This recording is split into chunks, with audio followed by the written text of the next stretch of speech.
Friends, आज community update lecture में हम बात करेंगे जीएनएसएस बेस्ड टोलिंग सिस्टम की। जीएनएसएस क्या है? दैट इज ग्लोबल नेविगेशन सैटेलाइट सिस्टम। देखिए, गवर्नमेंट ऑफ इंडिया क्या है, एक नया टोलिंग सिस्टम इंट्रोड्यूस करना चाहती है जो सैटेलाइट बेस्ड टोलिंग सिस्टम रहेगा। बेसिकली इसकी दो यूनिट रहेंगी, एक यूनिट जो टोल पे लगेगी और दूसरी यूनिट जो आपके व्हीकल में रहेगी।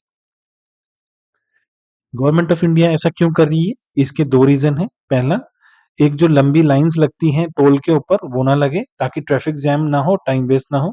और दूसरा, आपको सिर्फ जितना डिस्टेंस आपने ट्रेवल किया है बस उतने का ही आप टोल दें। इसके लिए गवर्नमेंट ऑफ इंडिया एक नया इनिशिएटिव लाई है, that is satellite based toll collection.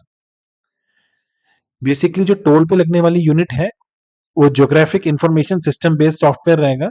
ये बेसिकली एक रियल टाइम सॉफ्टवेयर है जो मॉनिटर करेगा waiting time at highway toll plaza. इसका मेन एम क्या होगा? Is to reduce the congestion and ensure smooth traffic flow by allowing commuters to check congestion at the lane level. Basically इसको develop किसने किया है? India highway management company ने। अब जो ये रियल टाइम मॉनिटरिंग फीचर के साथ जो यूनिट आ रही है, ये बेसिकली क्या क्या इंफॉर्मेशन प्रोवाइड करेगी हमें? The name and the location of the toll plaza, the live status of the queues length in metres, waiting time and vehicle speed.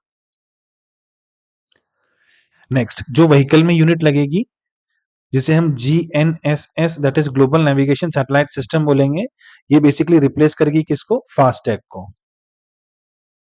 देखिए, जो फास्टैग है वो किस पे बेस्ड था? रेडियो फ्रीक्वेंसी आइडेंटिफिकेशन टेक्नोलॉजी पे।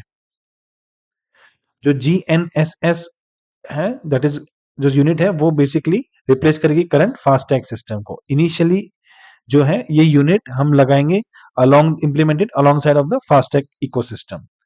अब जो यूनिट फास्टैग इकोसिस्टम की साइड में लगेगा उसको एक मैसेज रिसीव होगा about the distance and the time spend from onboard unit in the vehicle, और इस डिस्टेंस के हिसाब से ही आपका टोल ऑटोमेटिकली डेबिट हो जाएगा। इससे क्या एडवांटेज रहेगा? इससे टोटल 3 एडवांटेजेस है। पहला, जो हमको बैरियर लगाना पड़ता है एट दी टोल वो नहीं लगाने की जरूरत है, that is that will eliminate the need of the boom barrier at the toll plaza. Second, जो आपका टाइम स्पेंड होता है रीडिंग द फास्टैग बारकोड वो रिड्यूस हो जाएगा। और तीसरा, this eliminate the delay and long queues and related conflict. Thank you.